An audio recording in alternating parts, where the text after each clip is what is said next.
Hello, and welcome to Pest Perspectives, episode number 8, which was meant to be episode number 4, but due to some issues with a poorly bird, my guest couldn't make it. But this week we have on Karl Robertson from HF Pest and Bird Environmental. How are you doing? Really good, thanks, Sean. Thanks for having me along. Finally. So, is your bird fine? Because I remember when you text me, like, yes, I can't. yes. I'm just emergency visit to vets, all good. That's good. Slow recovery, but yeah, we're back on it. That's good then. I got you on the podcast though. Yes, I have. That's all good. That is. So, how are you doing at the minute? It is ridiculously busy out there. Is it all bird work, or is it rodents, or is it a mixture? We do a mixture. All of my techs are multi-skilled technicians. So we prioritize and specialize in bird control, specifically the use of birds of prey. But with that comes with a territory that you've got to be able to advise the customers on everything, and what we're finding, a lot of our customers, they like that, not one-stop service, but they like to be able to know they're in good hands. And the fact that a lot of our contracts allow us to be there weekly allows us to be a lot more proactive when dealing with pest control. And it also allows us to come at it from the environmental friendly side as well, because we don't want to be using the horrible, nasty poisons as much as possible, specifically if we've got birds on site.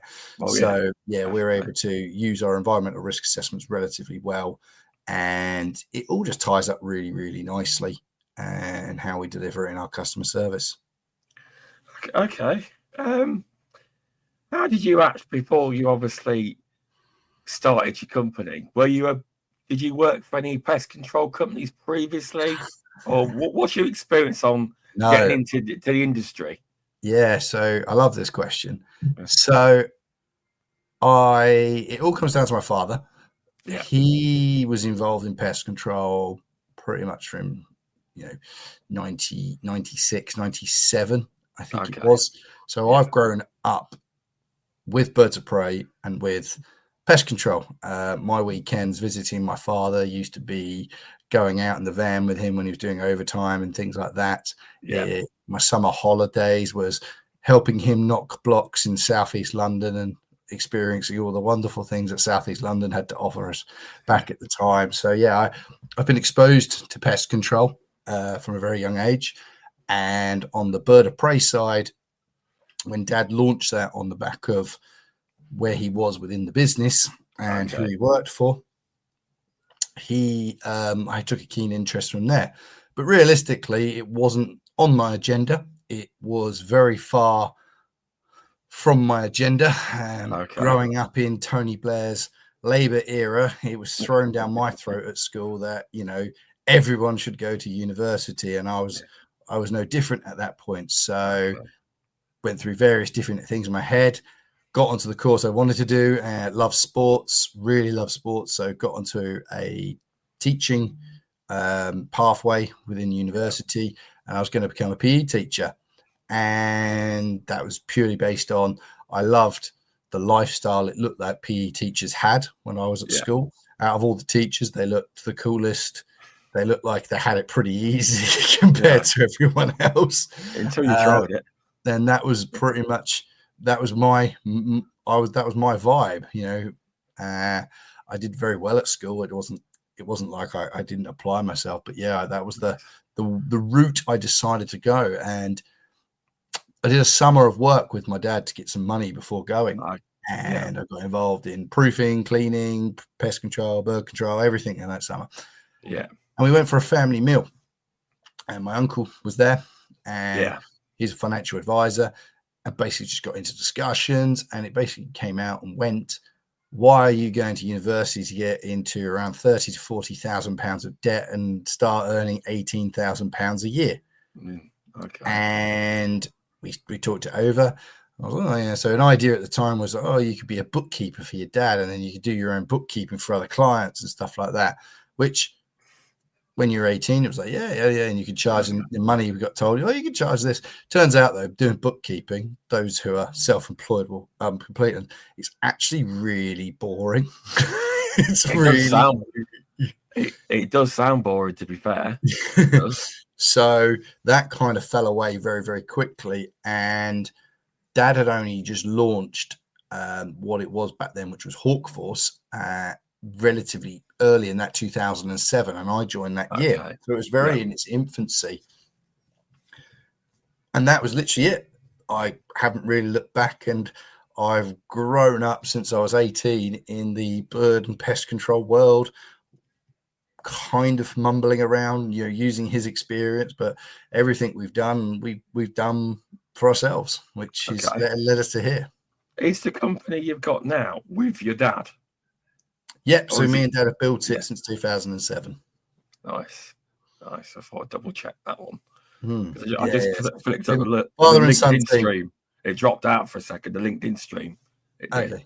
So yeah, that's nice. I work with my dad. Obviously, we're not as big as yourselves, but you never know. Maybe one day I might take it further.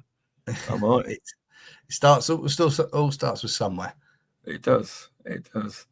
So, how many techs have you got? I know you mentioned it at the start. How many techs have you got? We are at 16 technicians strong across the UK, and we are we got 3 people in the office and a surveyor, plus the old man who's heads up operational, out in the field, training, that type of thing. Okay. Your role, do you actually do falconry, or you go and set up the meetings? My role's many hats, like you sure probably is your own. Over the years I've done many hats, and to build what we've built and the direction we chose to go in, Dad always drilled it into me to be able to lead teams, and you've got to know what you're talking about.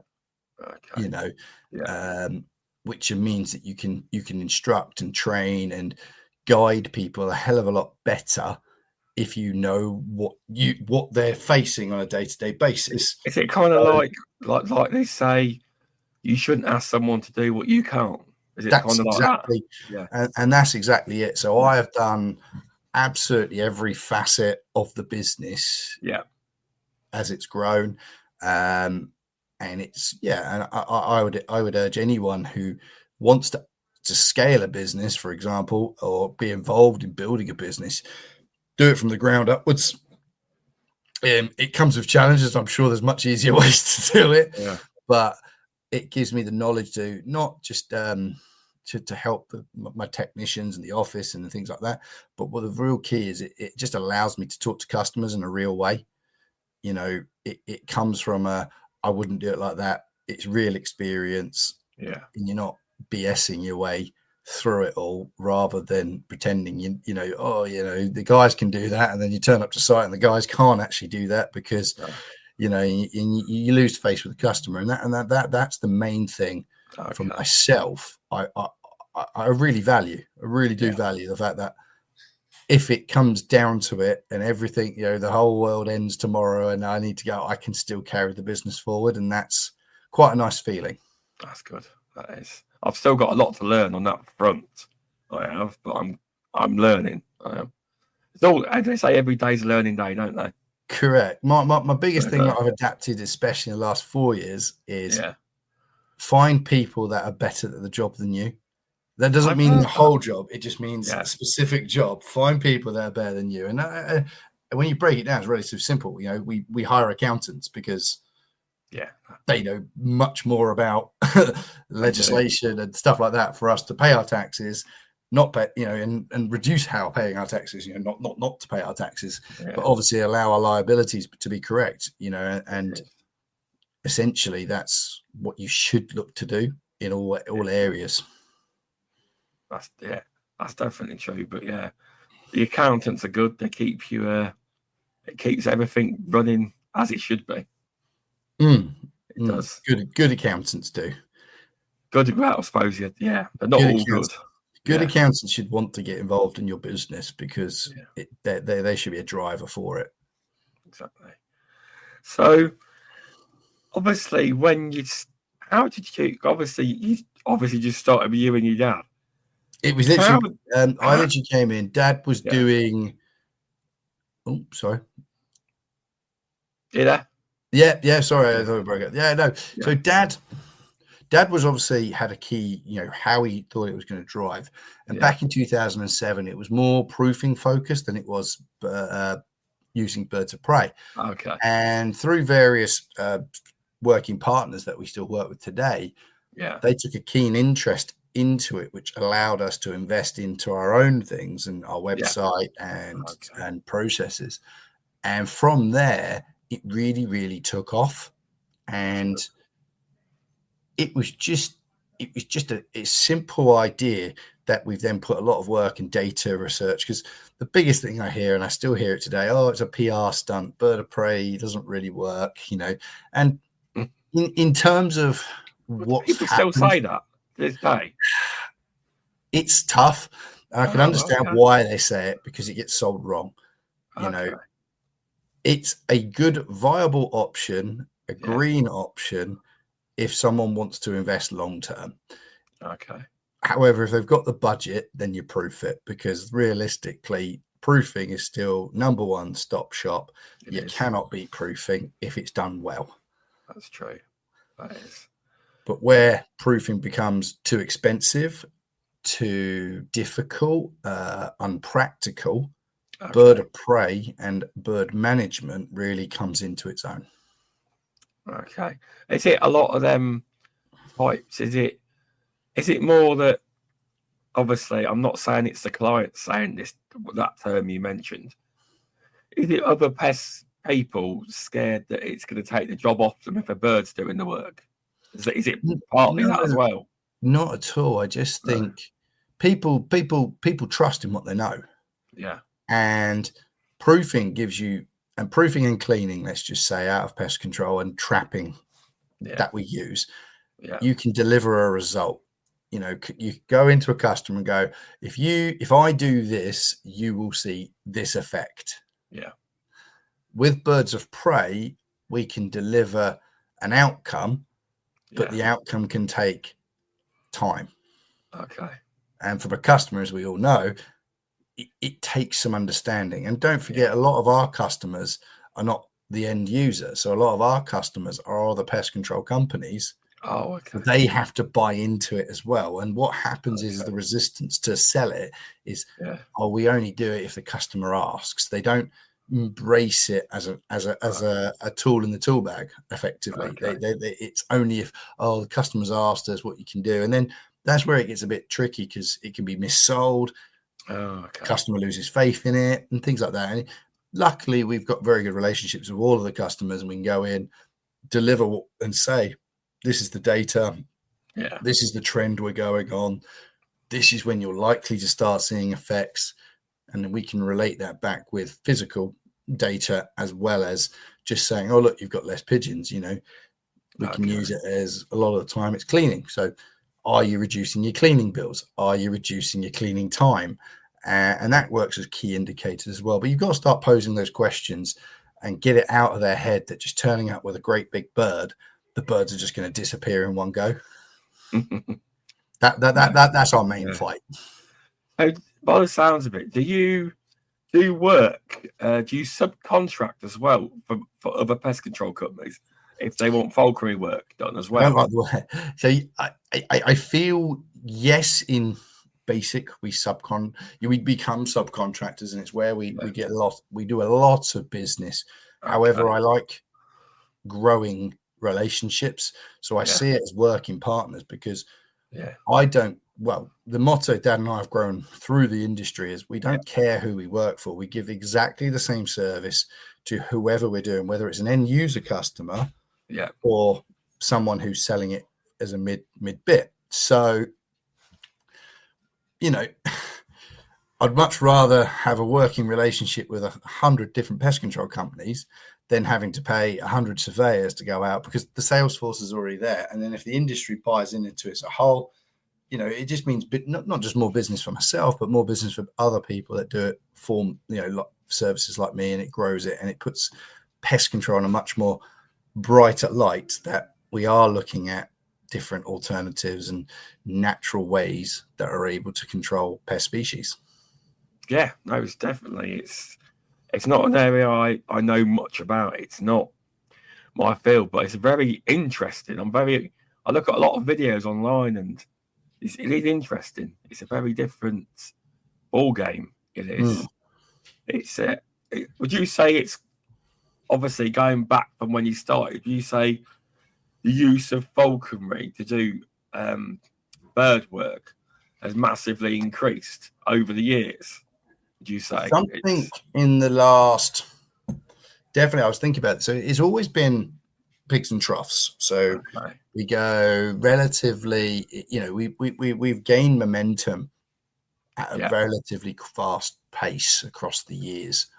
Okay. However, and I'm still trying to work it out, in the last 2, maybe 3 years, something has clicked across the country to embrace the use of birds of prey, because the pace that the orders have now coming in is, we're no longer 2 to 3 a week. It's 2 to 3 a day, and it's different customers. And that's testament to everyone out there, and obviously embrace, in selling it in a great light. But it's the customers really, I guess, realizing that they've only got 2 options now. And specifically with gulls, you've either got to proof it, or you've got to do something to limit the exposure of gull nests, because years gone by, and I think this has been the real key change, years gone by, roofers, decorators, window washers, anyone could say, oh, I've got a general license, and as long as they were up on the roof, they were removing seagull nests. That was taken away in COVID, and take the COVID years out of it. I think that cycle is now, people are just, they have to do something. So now it just, the pace in which it's coming is nothing I've not seen in the past. Well, it's good to hear that is. So you have what license you need to remove gull nests then? Because this is completely out of my depth. Bird work is. You have to apply for a specific license through Natural England now, and it's on pure health and safety grounds. And that's really, really key, because the shift that people have gone through is, we've had it taken away from us. And I'm like, no, we've had it removed off the general license. However, if you are abiding to the general license to its core, it's the same practice. We've not got access to a general. Okay. So you have to go in, assess with the customer. They have to produce specific health and safety data that nesting gulls are causing genuine health and hygienes, and this needs to be documented, near misses. They have to have electrical reports if it's to do with risk of fires, roof damage. Essential maintenance comes into this. There's loads and loads of ways that customers can do it, but we need to drive the customers to get that data, not do the job for them. Or if we are going to do the job for them, charge them for it and not do it as part of the thing. Okay. So there's a lot to applying for the license. It sounds like a really big list of to-dos. It does. It requires work. It requires a bit of due diligence. And in some cases you will get granted one, but in a lot of cases you won't. Oh, okay. Have you been refused a lot before? Or is it the customer that gets the license then? The issue I have is with a lot of our contracts, we kind of explain what we do, and over the years, and the amount of years we've had customers kind of shows testament to that. They buy into that process. So we don't necessarily need that license, because we're collecting that data as we go. The one where the licenses don't necessarily get to go through is because someone will ring us at the middle of May saying they need to do a job, and the nests are already in situation. And that's a very, very tricky situation because we don't have the data. We're not going to have the timings. And those who deal with our lovely government services, no, they don't necessarily always move the quickest, even if you want them to. So that's when we really hit kind of brick walls with it. But again, opportunity presents. Well, let's see what we can do next year. What can we do? Is there a work around this, without disturbing the nests? Can we allow? And that's what we do. It's more like an advisory service at that stage more than anything. Okay. Yeah. Well, thanks for explaining that, because I'm completely out of depth. But I suppose there'd be a lot of people listening and watching that would have helped as well. That would have. With falconry, how do you actually get into it? Like, because you have to obviously find a bird, train it properly, not treat it like a pet. Is that right? Yeah. Then, but you've still got to well look after them. Yeah. How does all that work? Like, so there's three questions. Anyone listening or gets involved, goes to a bird of prey centre, sees a show, that has to ask themselves, "Oh, I really want a bird of prey. Oh, I'd love to do that." Have you got the time to do it? Okay. Have you got the space? So that's not only the space to house it, but the space to exercise and fly it. Okay. And then have your family and friends got time for a bird of prey? Because the commitment you're taking on is 365 days, 24 hours. It's a big commitment. It's not like you can take them to a cattery or get you need people that know what they're doing and how to look after these birds. So how do people get into it? Well, there's various different ways. My suggestion is to anyone, there's a training body called Raptor Awards. If you go onto there, they will point you in the direction of an assessor. An assessor will put you through the correct training procedure. From there, you're able to then probably use them as a mentor and then obviously gain the experience so the bird has the best life it can possibly have. If you're coming into the works for ourselves, we offer all of that training in-house. We also offer we have a network of what's called bird of prey centres. So if you haven't got the answer to question 2, we have the infrastructure to support that. So you can still operate as one of our technicians, but you don't have to look after the bird 24/7. So it can go back to its home, be exercised in pristine condition for the next day that you need to use it. Okay, that's very helpful. That is, because would you advise if someone wants to get in falconry, try and see if a falconer will let you come and just watch them for a bit? I think it's the best way as well. Best way, and then ask them questions. Yeah. Understand what their daily routine looks like. What does their week look like? What does it look like when they go on holiday? What does it look like? What does Christmas look like? It's these type of things that you take for granted. Yeah. That you have to consider. So, I would highly recommend that anyone before jumping in, the Raptor Awards kind of points you in that way. So it's a great place to start. Yeah, thanks for that. It does sound like more of a commitment than you would think, because obviously you're right. Christmas, holidays, I'm going abroad. Who's looking after the bird? Mm-hmm. Who can look after the bird? Because I don't imagine it could be anyone that could look after the bird. No, again, the people that are looking after the bird need to know the signs of illness. Is it okay? Distress? What type of food to give it? How much to give it? And things like that, And I guess people have. There's as long as you've got that support network, then fantastic, crack on. But you need to make sure that that support network's there before you buy the bird. Okay. But it's not something I've actually heard brought up on podcasts before, that side of, the 365 days. But you are right. It's like a pet, but not like a pet. Is that right? You've still got to look after. It's not like they say, a dog's just not for Christmas. Correct. Yeah. And it gets likened to a pet, and I can use that, but they're definitely not as a cute and cuddly pet, that's for sure. You know, they need a lot more looking after. They do. So with bird work, do you also do? I hear a lot of these systems where you do a lot of the work where you put bird control systems in, like So a lot of this block off audios, and lasers, that type yeah, of well, thing. yeah. Do you do that kind of work? Yeah. We get involved. Same as anyone I'd encourage. No one solution solves the problem. Okay.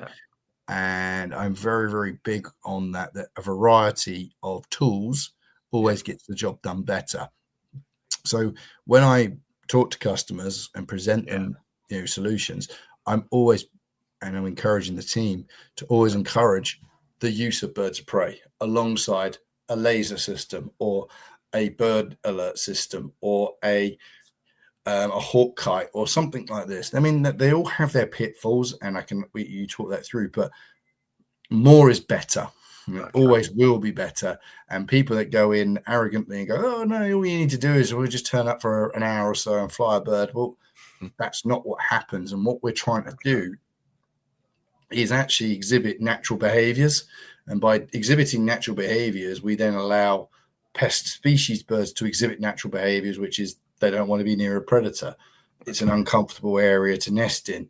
They're going to move on. And by having these other presences, so like your lasers, making them feel uncomfortable, your bird alert system, sending out that distress signal that backs up the need that there is a predator inhabiting the area. Is that what it does? That's exactly what these things do. Yeah, it's all the bird alert system works very, very well. And an audio system. So it's a recording of a distress signal, pest bird. And if you've ever seen crows, seagulls, particularly, they rally around and move off when they hear this distress signal. Oh, okay. So when you have a bird of prey turn up, they do it naturally by setting off one and mimicking that. It just puts that there's danger in the area. Okay. So by bringing a predator onto site, it just reiterates that. The bird alerts are 24/7 coverage, whereas the predator just backs that up. Okay, I understand. Because I once was told that the predator thing, was there a system that made it seem like say on top of the building there's fire, they don't want to land, or was that fire gel? I think it's called bird free. I mean, we called it fire gel when it first came. So bird free gel is effectively a UV illusion to birds. So it's a pot of gel that's inside. Yeah, I believe it first came from China years ago when I was speaking to good old trusty Network Nige, who has retired in the last few years, used to work with networking pulses and kill germ and things like that. And I remember him showing me the product for the first time. And it sounded amazing. It sounded like it was going to revolutionize. We're all going to be out of a job because we just put these pots everywhere. But again, like every product, it has its limitations. Now, the pot itself needs maintenance because it can get dirty, snow, and that sort of thing, and that limits its effectiveness. It has to be placed like spikes at the right point, at the right meterage apart and things like that. And if it's a high pressure situation, you have to use more. If it's a low, it's all those sort of things to consider rather than just chucking the pots out there. But the main thing to consider, and the bit that I learned about it, is it's very, very good when the bird's flying above to land. So if you imagine a building ledge, they have to come above to land, and then that's how it kind of lets off that illusion when it refracts that it's on fire. Okay. Now when they're flying underneath, so let's just say like a train station, for example, you have a lot of cross beams. It's less effective because they fly underneath and then come up onto it. So they don't see the refraction as well. Oh, what have I done? Okay. Hello, you there? Yeah, I'm here. Yeah, that's it. Sorry about that. Yeah, thanks for explaining that. Because I did hear that. It must be. It's quite cool that it's fire. They think it's fire. That's it. But obviously, I've said using that system can be quite difficult as well. Mm-hmm. It can. It's a very aesthetically pleasing system.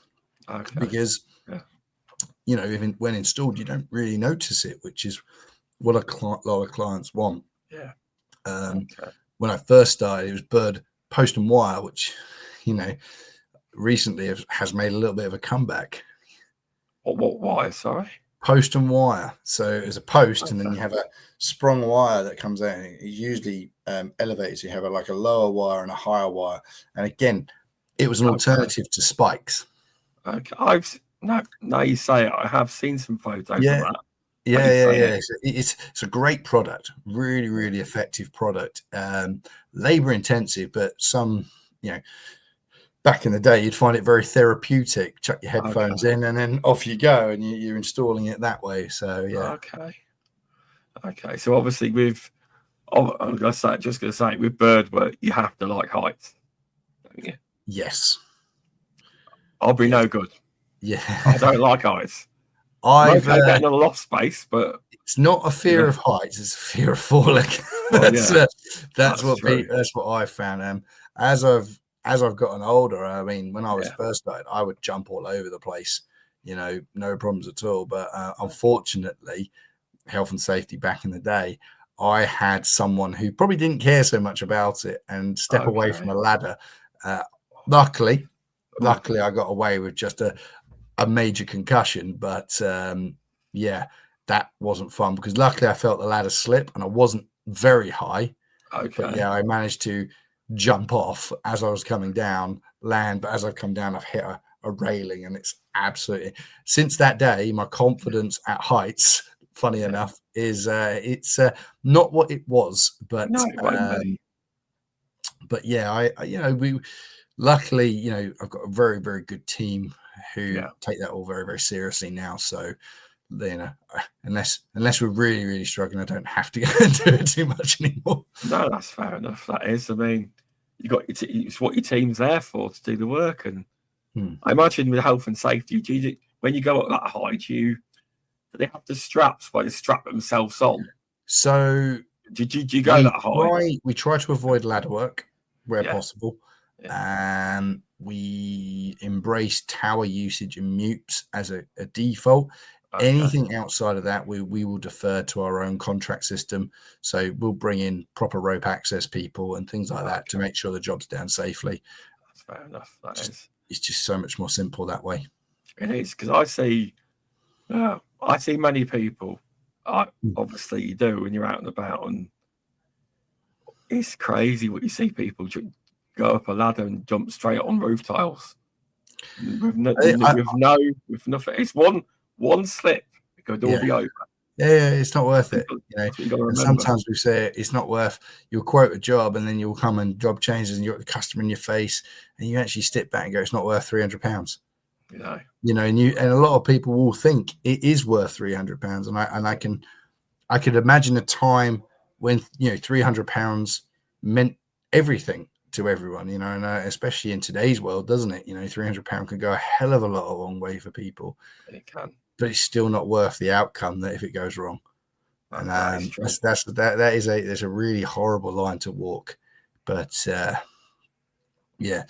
also find the difference between DIY and commercial hilarious, because the hoops we have to jump through to allow it to be safe, and yet Joe Bloggs wants to paint his house or do his guttering and go down HSS, rent all of this equipment, put it up really, really poorly, and then end up, you know, really, really causing themselves hurt, you know, and just to save again, probably another £300. And it goes around this, and we go around in this circle, and I just like, oh, it's just not worth it.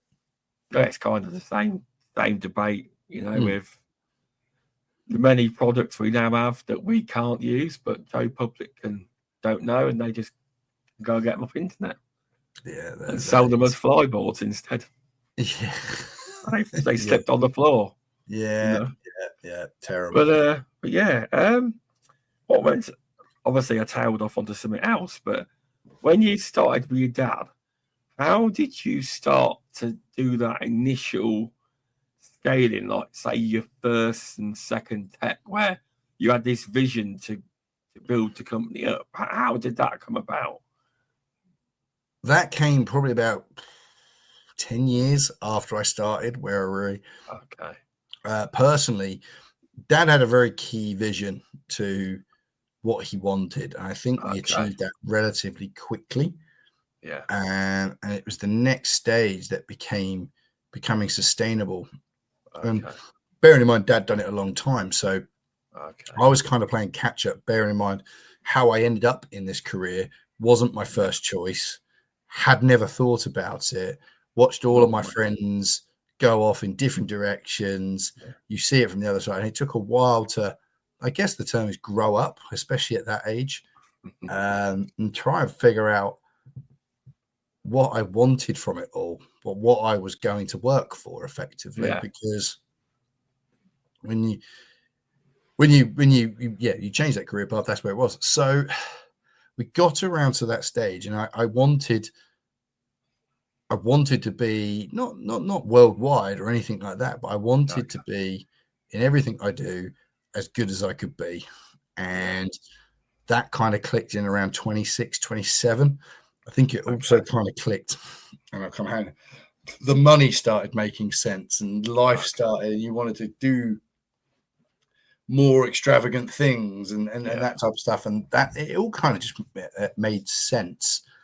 And then I got behind a desk around that time as well. I had a major knee injury playing rugby, so I got a lot more desk time. Oh goodness, you like me? I broke mine twice. Luckily, not rugby. Yeah, touch wood, I only did it once, but I did all 3 ligaments in one go. So that put me out of rugby for 2 years, and working in the way I was had to change, which then put me behind a computer. And it was at that stage that I got really interested in, how the business operates as a brain. Yeah. And that's where it really grew, and optimizing delivery systems, optimizing our quotations, and then playing around with it and stuff like that became really, really interesting to me. And I still do it now. I sit here, I love CRMs. I love talking to people about CRMs and how they can upscale, the magnitude that you can use if you use it right, can run your whole entire business. And up until the stage where I could literally run the business through the phone. So CRM, what is the CRM? Customer relation management. Okay. Now, so CRM effectively is Zero. An account software can be a CRM. It's where you put all your customer details, how you take that customer detail to delivery, and how you manage them through that process. Okay, so it's not like job management software when you say a job management software is the same thing. It's a CRM. It's a CRM. Yeah. I call it a CRM because it manages the customer to job delivery. So customer rings up. How do we store that information? How do we then take that from to the quotation? How does the quotation then transfer into the job delivery? Then how do we invoice that?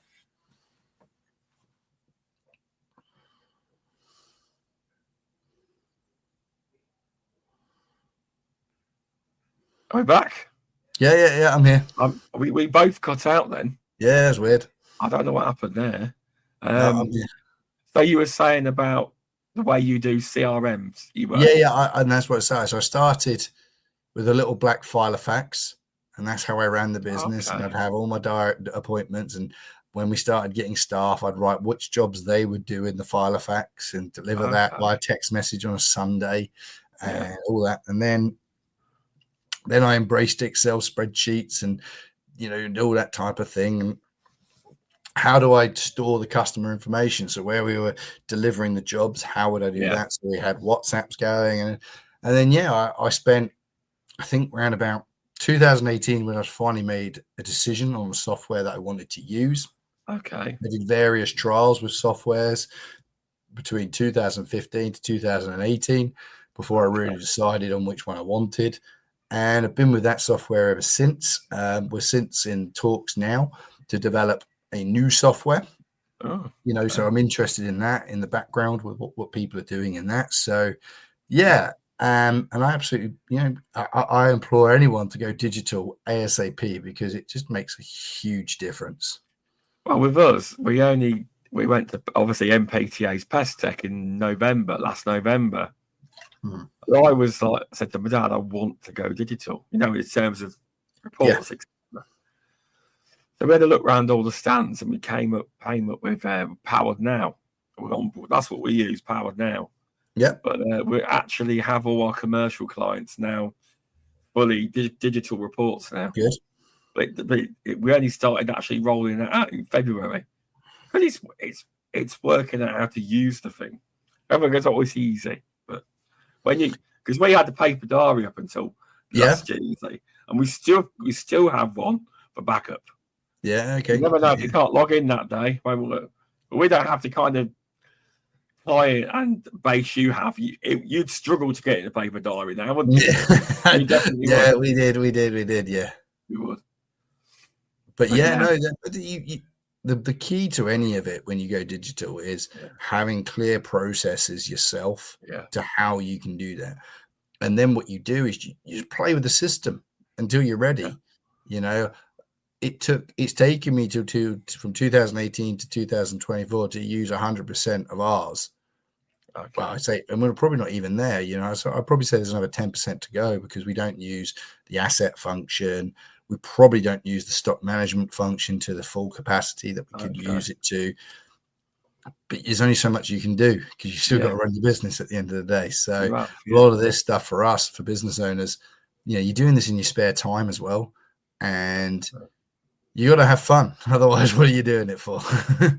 Well, to be fair, if you were to ask my missus about it, I do a lot of this stuff in my spare time, obviously podcaster, but I do a lot for the business as well on socials and stuff like that. I'm working on stuff all the time, but that's what it should be. This whole construct that you should only work set hours a day and things like that. It's not what we run businesses for. With regards to that, it's not something my dad's ever asked me to do. But it's something I do. But it's work, you see, locally. The brand's quite well known. Good. It is because of locally, my face is everywhere. Sure. And on posts, etc. And I do a lot of content. But I was afraid to start with to do that because it takes a lot to put yourself out there. It does. But it worked. It got us a lot of work. It's the hardest thing I find is being consistent. That's the hardest thing. I've got to get it so it's scheduled. So every day content. I'm not there yet. I've got to do that. So it's all scheduled. I'm not quite there yet. I know a lot of people are, but I'm not. I want to be. I do. The discipline to try and do everything. It's crazy. But you're absolutely right to go down that social media train because that is where our customers are. Love it or hate it, and people try to fight it for years. That is where our customers are. You've got to learn now as well how to. So I've had recently had some nasty comments on TikTok, but I did ignored it. But it wasn't anything to do with pest control.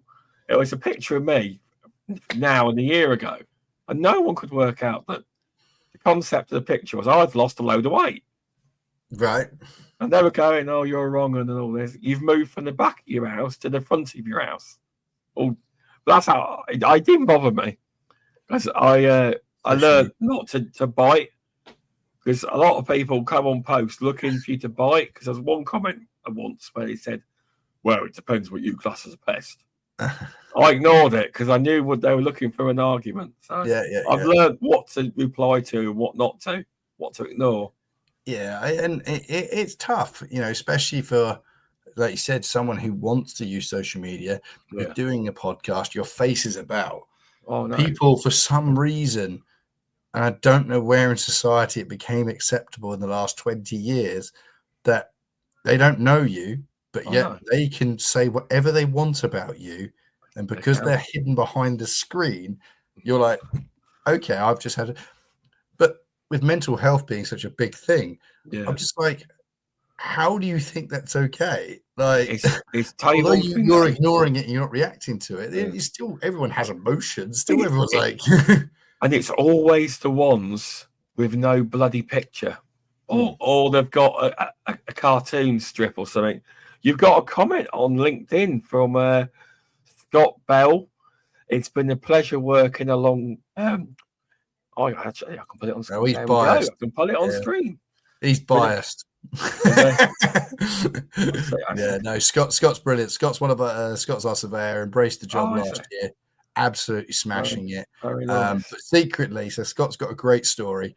He applied for a job with us, but Scott's got a secret name. His name is actually Mr. Scott Robertson. He's my father's nephew and my cousin. Okay. But he applied under a different name, so he didn't get any special treatment or anything like that. And came to the job. And do you know what? Been brilliant. He's a fantastic member of the team. He really drives the sales side of it. And so nice to hear nice comments because we do have some in a sales environment. We do have some heated comments between the two of us across the week. So nice to hear that we do have a soft spot for one another. Fair enough. Do you do any kind of bird work where you do shooting, or are you not into? Do you not do that? Control is what I use the phrase. Lethal. Okay. Lethal control. Sounds much better for podcasts and social media too. It does. Yes, there is situations under the licensing we're allowed to that lethal control is unavoidable. Okay. And this is basically it's health and safety. Purely and simple health and safety. We've tried all other options. They are not working yet. The birds mostly are feral pigeons because everything else is very much, slightly harder to go down those rules. Okay. But pigeon and pigeon guano specifically possess and pose massive health and hygiene and health and safety complications to commercial customers and even people, guys at home, because the dust spores, the slip hazards, the diseases that they can carry, so the control of them is required, and lethal control is the last option in extreme circumstances. With pigeons, do you have to prove it? Do you have to do a whole list and prove? You have to demonstrate, and I think the difference is between demonstrate and proving it is, and we've spoken about, treatment reports in pest control are invaluable. Everyone should have a treatment report, because that's your legal document. That if anyone comes at you, that's what you did, what you abided to, and everything like that. It backs up your method statement. It backs up your RAMs. So,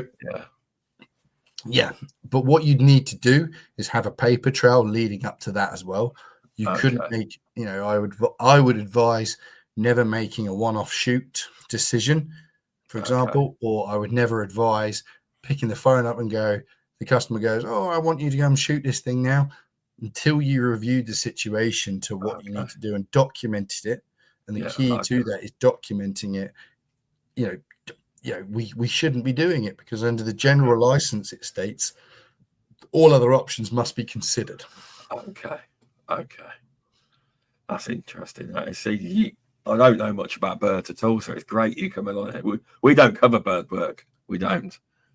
But that shouldn't mean we shouldn't know the legislation we're dealing with. Oh no.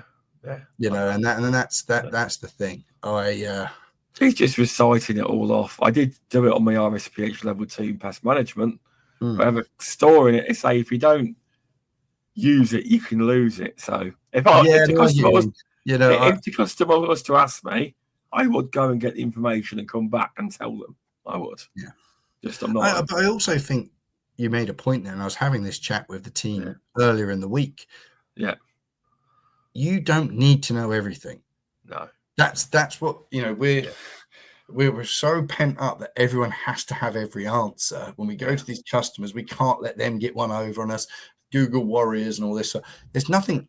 I think personally with customers, it's better to go, don't know about that. Let me go and talk to someone, and you bring those people into the conversation with the customer, because it just shows a bit more professionalism that you're not trying to BS them. Yeah. And it strengthens that relationship. And that's just my personal experience. If you don't know, don't put your foot in it. That's true. Yes, because often you could say, "Oh, it might be this, but then if you could go and say, I'll come back and I'll definitely get back to you on that within months. Once I've gone back and found out exactly, and it makes you look better, as you say, more professional. It does." And we all stick to the products that we know. I mean, someone asked me, I saw it today, actually, I was with a customer, and they've got these good-natured traps. Now, I've seen them. I've seen them on social media. I've spoken to reps about them. But do I know how they work, what they're for, and when scenarios we should use them for? No, because it's not a product that I've embraced to sell. Okay. That doesn't mean I shouldn't do, but it's just not something that's come up for me to think about at the moment, because we've got our own methods and things like that. However, if a customer comes across and says, you come across these things, then I would 100% pick the phone up, bring the suppliers in, and get them to sell the product for me. Okay. Because we're here to sell pest control. They're there to sell pest control products. And that's the way I see it. I use good natures for squirrel jobs. I do, but they either work or I find they either work or they don't. That's what someone said to me today. There's a counter on them. I think he said it had 15, and he goes, but I haven't seen 15 to come and collect. So something happened. I had that happen. Something happened, and we use that along with the the tube ones. Tube trap. We find them highly effective. The tube ones. Tunnel traps, I think, and that's it. Is it the green boxes with squirrels? I don't know what the exact name is. I call them green boxes because they're green and they're boxes. Yeah, I've not got traps go really, really well in them, and they work very well as well. Yeah, but no, you're right. You're right. If you don't fully embrace them, you haven't used them, you can't have an opinion on it, can you? Really, because you haven't experienced using them. You haven't. It's like all things. Sometimes they work great. Sometimes they don't.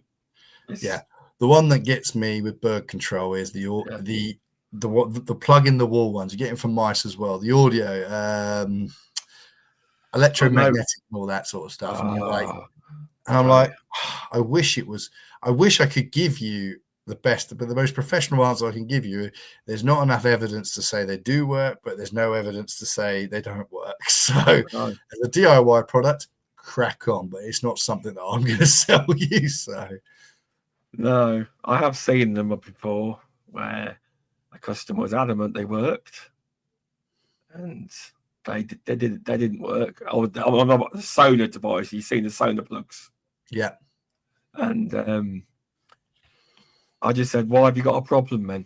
That was kind of the point. It was. So let's have a look. So someone's commented on LinkedIn. SPB Environmental Service. Good natures are good for countryside type jobs. Lessons the use of poison. Good things when they work. Fantastic. That's someone else saying that they don't always work, but they are good when they work. We had one job where we knocked 7 squirrels. We got rid of 7 squirrels off a site through the good nature. So it does work. It can work. Because the idea is they get dragged off and eaten by a badger, bird of prey, and for anything that wants it, fox. And that's the idea, that you never see it. Ecosystem theory, then. Yeah. That's kind of the idea is. Okay. But yeah, thanks for watching SBB Environmental Services and Scott Bell and everyone else watching. Say hello in chat if you want to.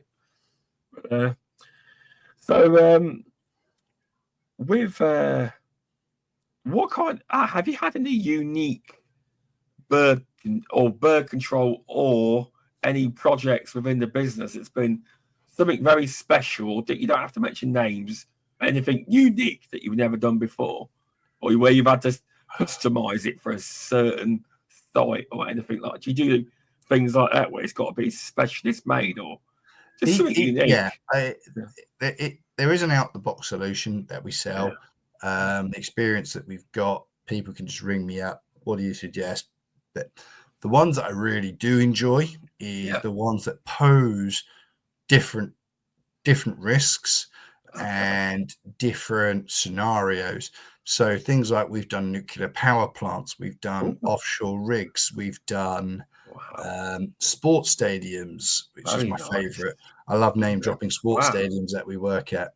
We've just started a new one this week, which is great. Wembley? No, watch that space in that though. But no, no. Yeah, they're second in the league. Let's go for that. Oh, okay. Very nice. But yeah, no, we started that. I've got it somewhere still. We still do it. We do the London Stadium as one of through one of our customers, one of our pest control suppliers. We do that through. Okay. Now we've done that for years with them, and we went through the Olympics with them. So we were there when it was being built. So we've been there the whole entire time since before 2012. Okay. And we got a special certificate, those that are involved, and saying thank you very much for being an integral part. The best part about that, though, is we got the special car passes for the Olympic lanes. Yeah. So because London was a gridlock, and you were like burning past. I imagine. So the special bus lanes. We could get across London relatively. It was lovely. So nice. Yeah, we done that. Special projects. The best project I got involved in was over in Doha through a architect, and they wanted to basically they were designing new local authority offices effectively over in Doha. So they got in touch with us, and they needed to protect the ceremonial building, which is called the Dewan. Okay. And we had to basically put together a bird of prey program, go over there, teach the locals how to do bird control without killing, because obviously they just use it as hunting. And then they took that on and adapted. That was a really cool project. So going into some fancy architect offices when I was like 21, then we got flown over. Nice. Well, I didn't, but yeah, they got flown over, and then teaching their guys and things like that how to do bird control. That was probably the best project I could say that was really, really unusual. What countries that from? Qatar. Middle East. Middle East. Oh, nice. Yeah. Very nice. So a lot of bird control over in Dubai mainly now that you see. Did you work abroad? Did you work in Dubai? No, I've not got that far yet. Not yet. No. It's something I'd like to do. Not long term for sure. I love the UK too much, sadly. Well, we all do. We do. Yeah, everyone moans, but you'd be homesick if you.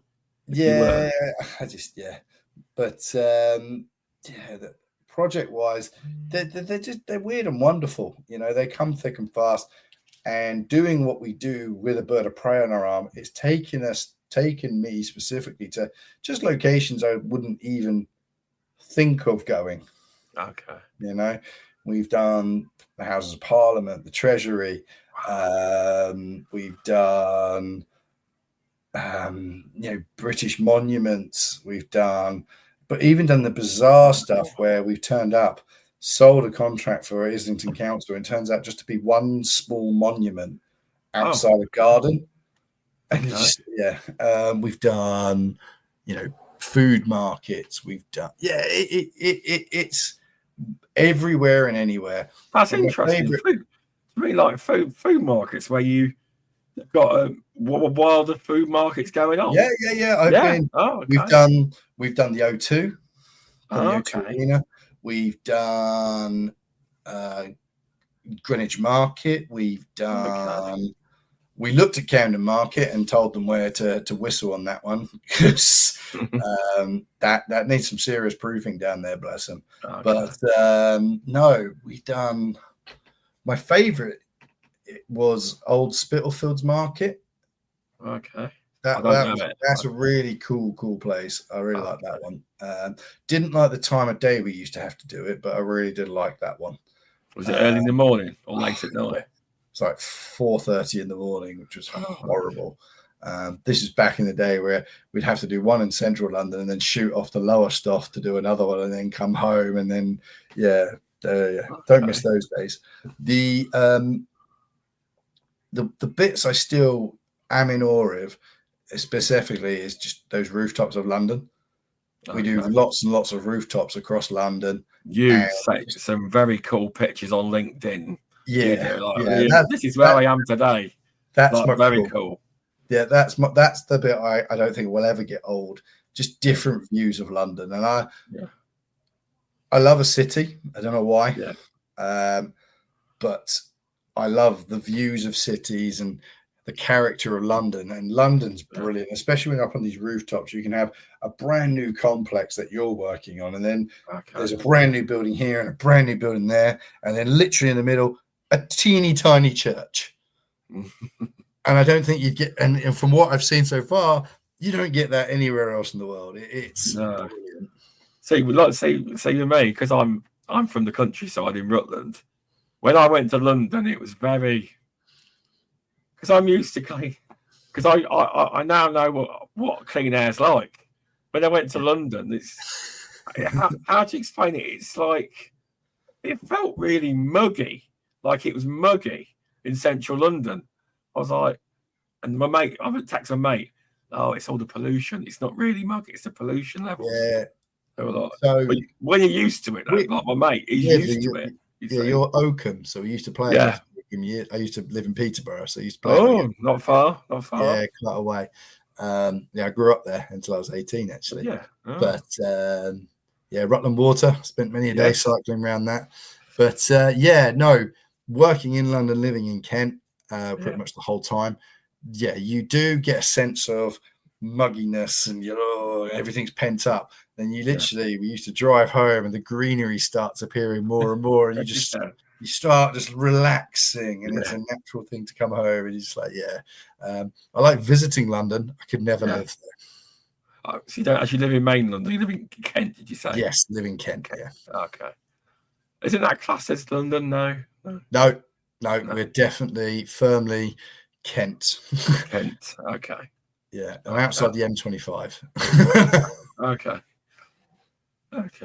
So, do you do normal servicing agreements like monthly basis that you service on a monthly basis as well? Yeah, we do absolutely everything from Mrs. Miggins, who's got a little rat in her house, all the way to big hotels, food outlets, and everything like that. We specialize in the bird control, but we also offer a quite high-end service in the pest control, with a real focus on service delivery over just agreeing to 8 visits a year and things like that.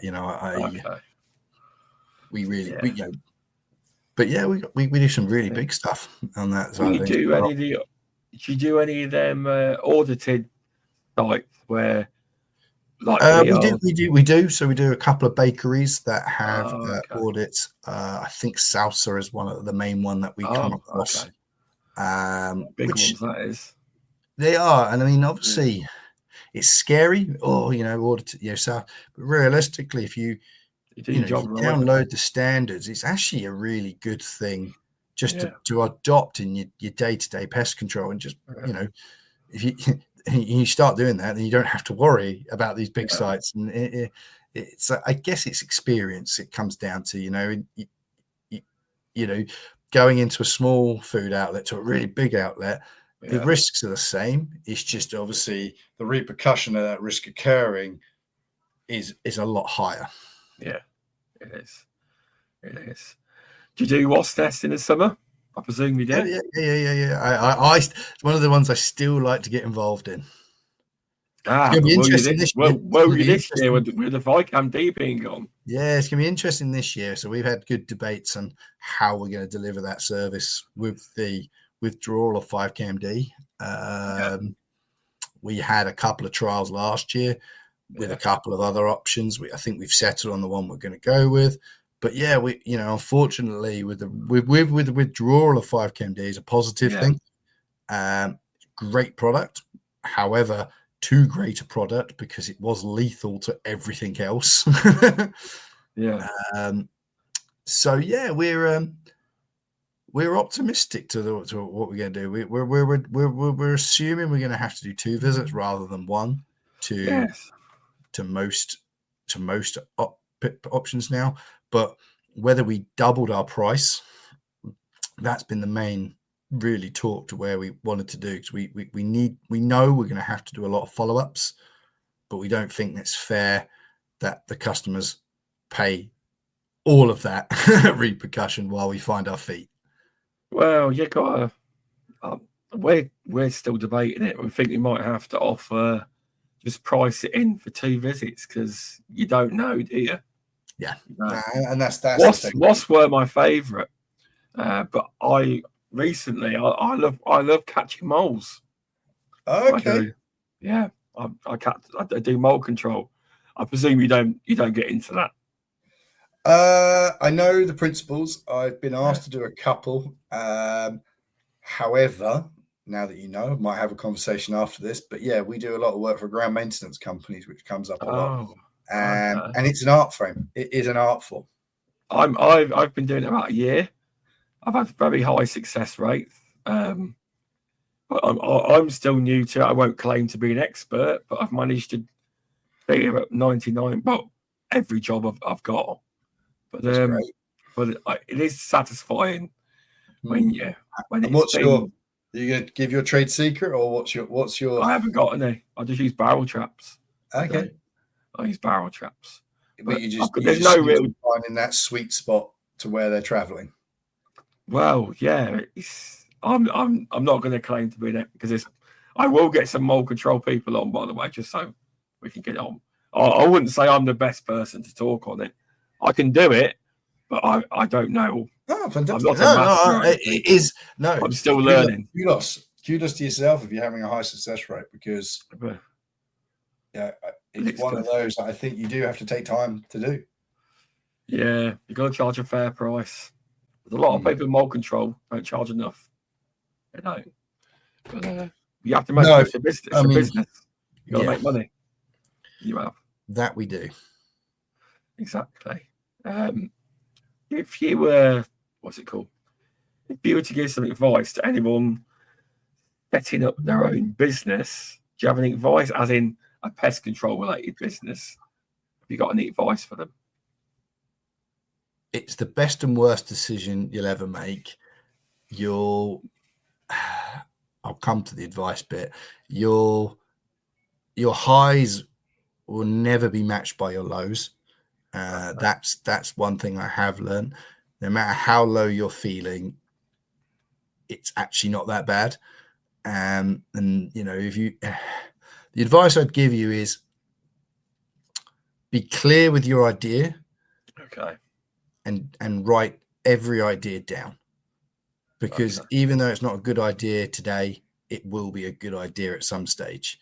And the fact that you don't write them down, I think, leaves me frustrated over the years. That you're like, oh yeah, I had this idea, and why am I thinking about this? And doing things twice is probably the most frustrating thing. And I see it with a lot of other smaller businesses and even larger businesses that you don't have the thought process for the future. And that's the key, like you said, we've said both earlier, have that ultimate plan. I'm working on it. But allow the bumps, enjoy the bumps, because it's when you fail that you learn more about yourself and more about where you want to go. It is true. Yeah. And the last thing, be kind to yourself. Because I was having this chat, the biggest thing I was saying, the world's lonely enough as it is, so we don't need to stamp on ourselves and give ourselves a hard time. That's true. That is. So another one. If anyone's wanting to get into, say, pest control or bird control, what would you give them advice on coming into the industry? Do it. There's no, I think we are genuinely, there's a lot of other industries that I think are interesting. There's a lot of other industries that I think will be a lot quicker and financially rewarding you, is the best way I can put that. However, you will not find an industry as interesting, diverse, and thought-provoking as pest control. And like I said, it takes you on adventures if you really, really buy into it. And once you've got that pest control bug, you don't lose it. You know, it's brilliant. So I wish I got into it when I was younger. It's a big problem. It's a big problem we're going to face in the next 10 years. Yeah, in the next 5, I reckon. Next 5 years, they say half the industry's retiring.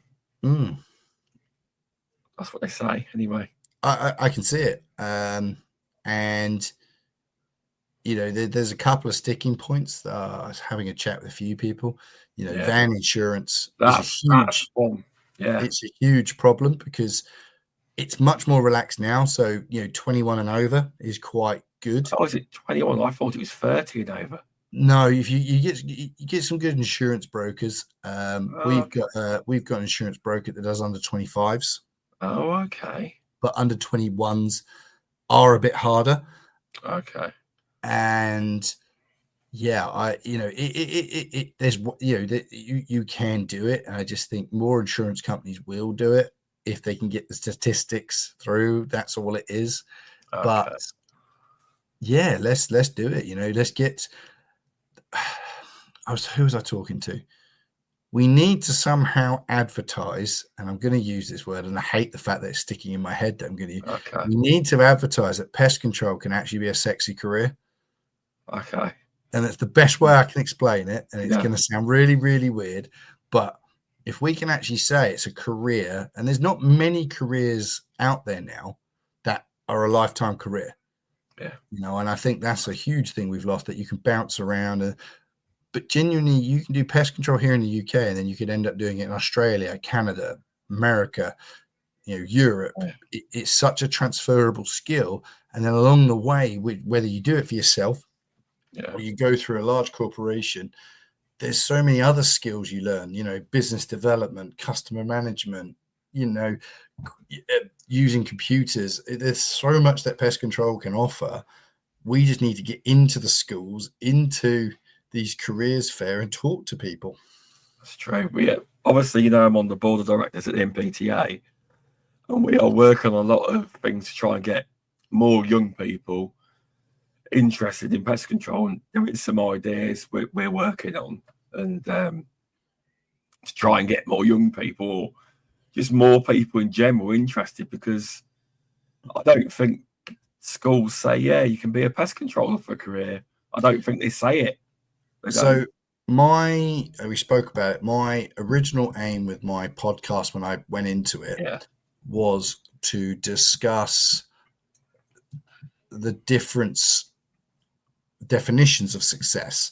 And you see various people, successful people, doing a similar thing these days. And I wanted to take that idea and specifically say, what does success look like? And the idea basic behind it was, we are very, very judgmental over career choices. I.e., if you know, I don't have children, but I speak in the terms of people who come home and your son and daughter announces, I want to be a bin man. The instant reaction is to put that down. Oh, that's a terrible career. You'll end up being a bin man. All this type of negativity comes through. Okay. And it's perceived that you're unintelligent. You're not driven. It's quite a hard job. It is. Yeah. But what we're not saying is, physically, okay, well, cool. Be the best you can be. If that's what you want to do, go give it a go. See if you like it. You know, we don't give those opportunities. All we do at school, and all that was thrown, is there's one channel. And if you don't fit in that channel, well, then you're disruptive. You're a negative influence on the class. You're this. And it's actually, well, no, you just don't want to go in that direction. And that's fine as well. And I think pest control and my other industry I work in as well, the two industries I work in, offer just something different. To allow people that want to be artists and musicians and things like that. Pest control gives you a first career so you can do something else creative in the background. And I think that's for me a really key thing. My biggest thing is a war on the education system, and just say, look, there's so many more other options to be successful. There is, because like you don't have to be, a lot of the, with the YouTubes and the TikToks, they all look at these people, got these big cars. With a lot of them, you find out they've rented it for the day. It's all fake. But the key message in all of that, Sean, is what annoys me is we've replaced like professional sports people, celebrity film stars, all this sort of thing. They're very, very lucky and they work very, very hard to get where they got to. They have. We've now got social media influencers, YouTubers who work every single day creating content. And what they don't tell you is how much content they've created that didn't make it. Yeah. You only see the good stuff and everyone thinks it's easy. But what the key message they're all missing is no matter what you do, you've got to work hard. It is true. I mean, I won't say his name, but my brother's a YouTuber and he puts videos out every day and he makes a living. It's not on, I've got a Lambo. He makes a living. That's all you need. And he works hard. He does. Your lifestyle. But everyone says it. Get a real job. Yeah. And I see it we get a lot of young people coming through on their other, and they're just lost sheep, because the question they've been asked all their school life is, what career do you want? What do you want to, what job do you want? And they haven't actually been sat down and go, where do you see yourself living? And then you've got the media coming back with the other way, going, you can't afford a house. You can't afford this. You can't do this. And it's actually like, well, you can do all of this if you actually just pick a direction and work. And you're probably going to hate a few jobs before you find the job that you might like. Yeah, I just want more people to find that, because I'll be honest, I wasn't very clever at school. I mean, I went college, passed sound engineering, never did it. Got a dead-end job for 16 years and went with my dad to do pest control. So I want other people to try and do stuff like pest control or something. Because you don't have to be within pest control. You don't have to be a brain box boffin to do pest control. I mean, I passed my RSPH level 2 in pest management, and I think one day I could do level 3. I do, because I've got a passion for it. So I worked hard at it. So I think it's an area where a lot of people, because there's a lot of people out there who are more hands-on with their hands, that they're better.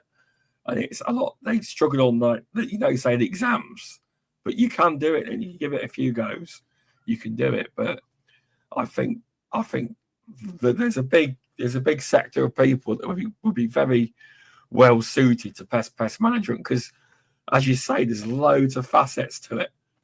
There's you can even put digital marketing there for pest control, admin staff, etc. And there's loads of areas that you don't actually have to be on the tools.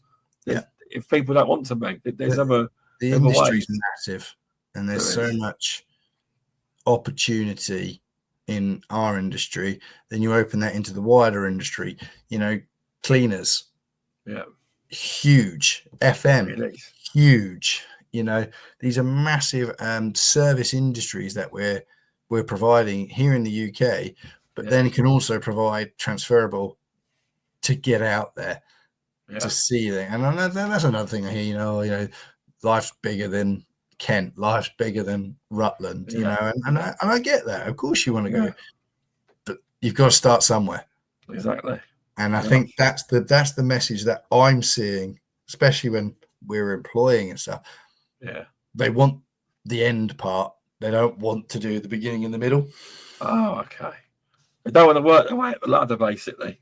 Yeah, I hate using the word entitled, but they've been given this aura to say, well, I shouldn't need to work.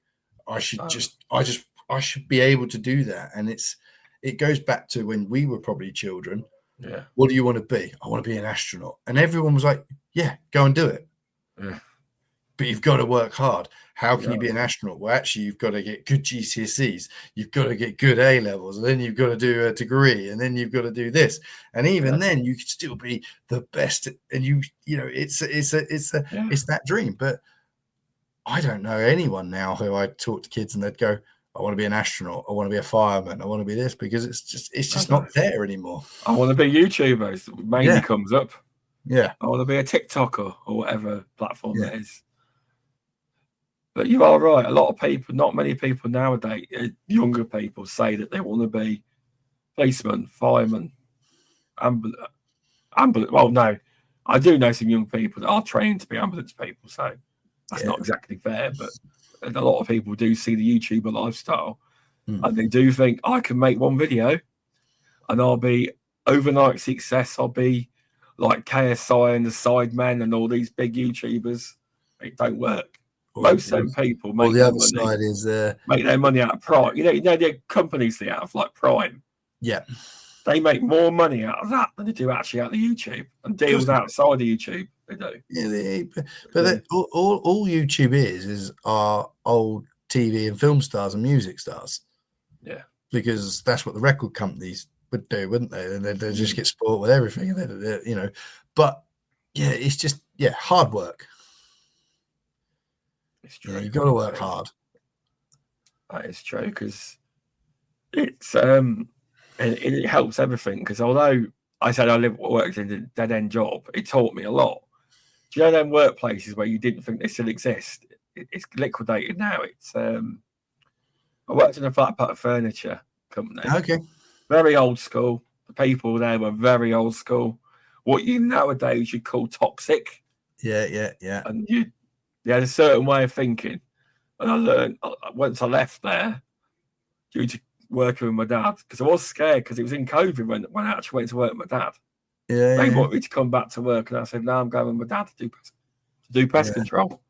And I learned there, that's not, wait, the place I worked in would not be acceptable for the vast majority of people. The old school ways where old boy would shout at you and stuff. I learned a lot through doing it. I'm coming very much from the other side, Sean. The only job I've had outside of this, I worked for John Lewis part-time selling carpets on a Thursday evening and a Sunday. That was my job before I took this. I've never been employed. Okay. You know, I'm employed to my company and I'm employed now, but it's all been granted that freedom, you know, but you work hard for it. You don't just walk into it. I wouldn't advise. It's been the biggest ride of my life, you know, and I haven't, and I do get envious of people that probably worked 16 years, was able to build a little nest egg and put it away, because everything we've put is gone into this, blood, sweat, tears, and here we are. It's been great. Love the ride. And the future's bright. Definitely is. But what else would I say? But no, a good conversation on careers that was, because I do like talking about it, because it is, as we say, a big problem that's coming up. Super important. If we don't start talking about it. It definitely is. Put it on YouTube. You might get them, you know, might get them to see us. You don't realise this, but you're actually on YouTube now. Oh, there we go. You know, with the next live on YouTube, on LinkedIn, next YouTube. There we go. But this podcast goes everywhere. Apple Podcasts, Spotify, everywhere. No, I'm really happy to have come along. And thanks. I will clip. I've got a clip feature, so certain clips will come up. I'll make sure a lot of the careers ones come up as well. Brilliant. Yeah. So I'm going to ask a stupid question. I know the answer to this. Yeah. What's your favourite pest? What's my favourite pest? Oh, is that my favourite pest to control, or what's my favourite animal that I control? Oh, all right, and both. Could be both then. So I love the fox. I think it is an incredible creature that is a victim of circumstance. Okay. And that's where I'd go. It's my least favorite, but my favorite, because what I see foxes doing in today's world and where I see foxes get into, and just bold as brass. Love them. Favorite to control is seagulls. Seagulls. See, I thought birds, but I didn't have a specific bird in mind. Seagulls make me laugh.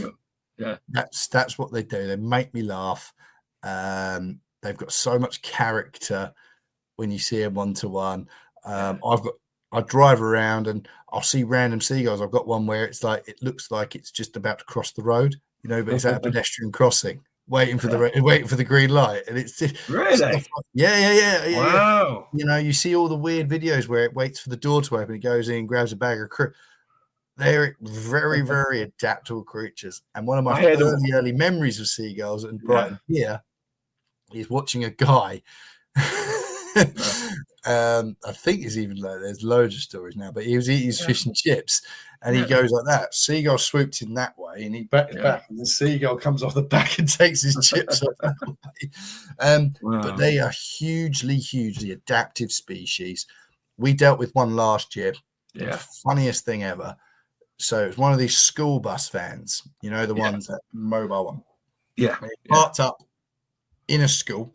So it was a private business parked in a local government school in their car park over the weekend. Over the weekend, the seagull had decided to build a nest on top of its solar panels and lay eggs.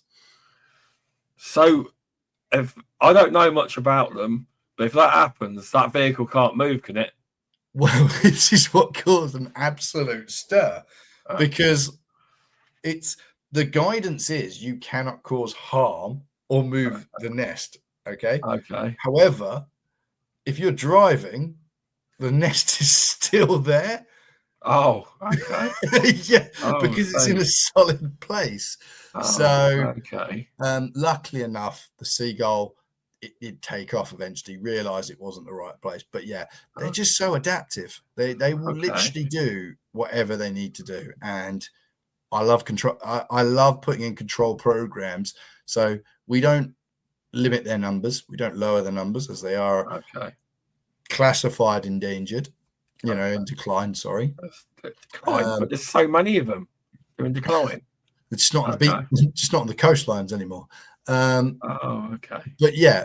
we have to be aware of what we're doing, and naturally they are in decline. If you looked at and I do look at it, when I started 20 years ago, they are naturally in decline.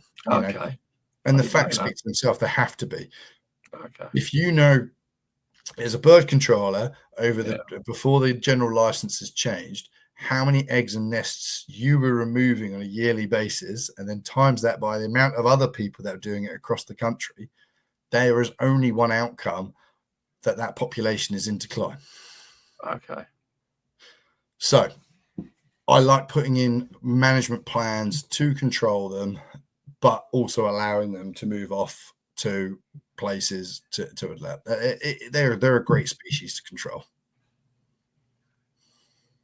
That's good. I always enjoy when I go on holiday. Every year I go to seaside down Skegness, Butlins. And the seagulls, that's it. I'm on holiday. I can hear the seagulls. Yeah. I mean, by the time that holiday's done, I'm fed up of hearing them. 4 o'clock in the morning. As soon as the sun rises, they're up. But I do like hearing them. I do. Good answers. I wasn't expecting the fox answer though. No? Do you control foxes? I do if asked. It's not something I actively promote. We do it for a couple of key customers, but I do come to it as a measure of circumstances, where I come to a lot of customers, and most of the time you can move foxes away naturally and make it a little bit more, just clean up after yourselves. Don't throw your KFC into a closed bin rather than an open bin and stuff like that. It's so simple. But that's interesting. You might get an influx of people after you for foxes after this. He's after fox people. Yeah. They want fox now. I'm only joking. But no, it's nice that you offer it to key clients that Yeah. need it. That is. But yeah, so it's been a fun time. Yeah, it's fun. Thanks for coming on, Karl. No, appreciate having me. Who else would you like to see on the podcast? Well, Can you we've think mentioned them. A mole catcher will be a mole really catcher. interesting person. Yeah. A professional wildlife person who just deals with wildlife would be I'll look into that. a good interest. Who else could you have on? Someone from an office. I never thought that works within pest control. Within pest control that sees it from the other side. Yeah, that is a good point. Yeah, that is a good point. Different Yeah. view, different perspective on pest perspectives. Yeah, exactly. Yeah, and then obviously, you're going down the pest perspective.